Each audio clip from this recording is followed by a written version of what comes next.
राजा नाम का एक लड़का था जो लंबे समय से सरकारी नौकरी की तैयारी कर रहा था।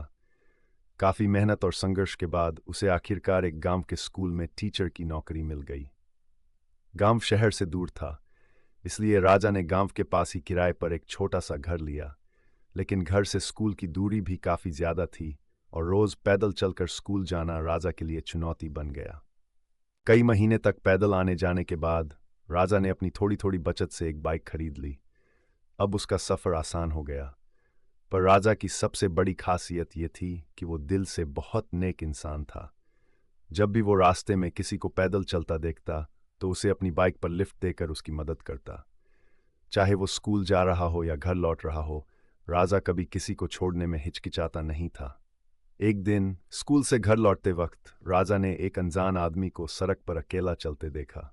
अपनी आदत के मुताबिक राजा ने बाइक रोकी और उस आदमी से कहा, भाई साहब, मैं आगे जा रहा हूं, अगर आप चाहे तो साथ चल सकते हैं।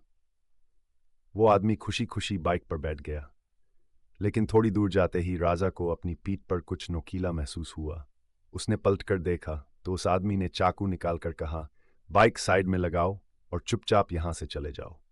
राजा डर के मारे चुपचाप बाइक साइड में लगा दी। वो आदमी उसकी बाइक लेकर फरार हो गया। राजा दुखी और परेशान होकर घर पहुंचा। उसे बहुत बुरा लगा कि उसने हमेशा दूसरों की मदद से क्यों हुआ। रात भर राजा सो नहीं पाया, बस भगवान से यही सवाल करता रहा, मैंने किसी का बुरा नहीं किया, फिर मेरे साथ ऐसा क्यों हुआ। अगली सुबह जब राजा उठा तो उसने देखा कि उसकी बाइक घर के बाहर खड़ी है। हैरानी से उसकी आंखें चौड़ी हो गई। बाइक पर एक चिट्ठी भी रखी थी। जब राजा ने चिट्ठी पढ़ी तो उसमें लिखा था, मास्टर जी, मुझे माफ कर देना। मुझे नहीं पता था कि आपकी बाइक गांव में इतनी मशहूर है। जिसने भी मुझे इस बाइक पर देखा उसने मुझसे यही पूछा कि ये तो मास्टर जी की बाइक है, तुझे ये कहाँ से मिली। सबको पता चल गया कि मैंने आपकी बाइक चुरा ली है। डर के मारे मैं आपकी बाइक वापस लौटा रहा हूं, हो सके तो मुझे माफ कर देना। राजा ने चिट्ठी पढ़कर चैन की सांस ली और भगवान का धन्यवाद किया।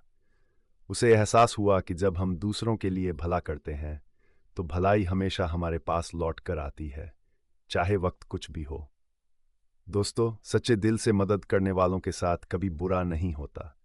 जब आप दूसरों का भला करते हैं तो दुनिया भी आपका साथ देती है। अगर आपको हमारी ये कहानी अच्छी लगती है तो चैनल को सब्सक्राइब जरूर